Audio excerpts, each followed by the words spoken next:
sa isang media interview po ay nabanggit ni Congressman Sandro Marcos na may mga revelations po siya tungkol dun sa sinasabi na concessions na hiningi ng Duterte administration in exchange of endorsing him po nung 2022 elections.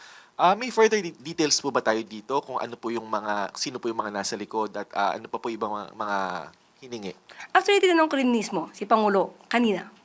At ang sabi lamang sa akin ay, he has raised his kids well, and his son, Kong Sandro, will not lie.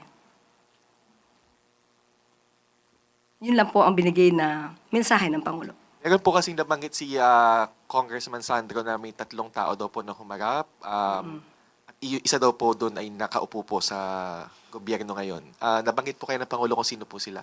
Kahit siguro mabanggit, since ang sinabi naman po ni Congressman Sandro Marcos ay hindi na po niya babanggitin ang mga identity nito, igagalang po natin na manatiling kung ano na lang po yung sinabi ni Congressman Sandro.